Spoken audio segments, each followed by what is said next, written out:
И покрај тензиите и острите дискусии, собранието експресно го изгласа новото задолжување, со кое земјава ќе добие 260 милиони евра од 5 меѓународни банки. Предлог законот за заемот помина со 65 гласа за и 14 против. Според СДСМ, предлог законот се носи преку кршење на деловникот и заобиколување на собраниските процедури. Критикуваа и дека каматните стапки се превисоки, а средствата наместо за капитални инвестиции за подобар животен стандард ќе се користат за покривање на буџетски дупки. Од власта возвраќаат: враќаме долгови направени во времето на СДСМ, а заемот е обезбеден по најдобри услови на пазарот. Ако економијата е толку силна, зошто на буџетот му е потребна парична инфузија за ликвидност? Одговорот е затоа што за триумфалната риторика стои исцрпена фискална позиција.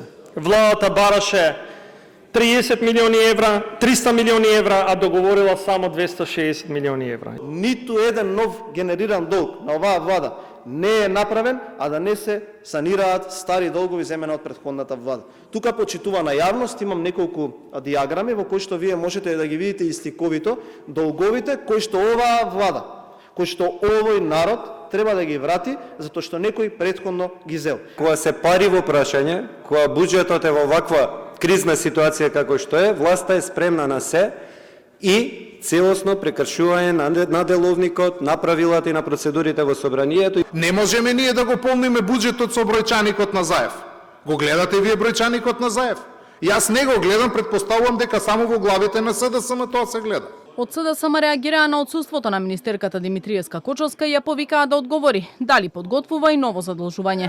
Од власта посочија дека била на службено патување во Словенија, а наместо министерката, предлог законот го образложи заменик министерот за финансии Николче Јанкуловски, кој кажа дека парите ќе се користат за капитални инвестиции и сервисирање на обврски од буџетот. Станува збор за финансирање на општи буџетски потреби, на капиталните инфраструктурни проекти кои што ги реализира оваа влада и секако на сервисирање на старите долгови, меѓу кои таа евроврзница од 700 милиони евра. Законот се донесе откако претходно комисиските расправи течаа со прекини, пошто од опозицијската СДСМ ја напуштија седницата за финансирање и буџет, а Гаши за председавач го назначи Бојан Стојановски на местото на Лукареска.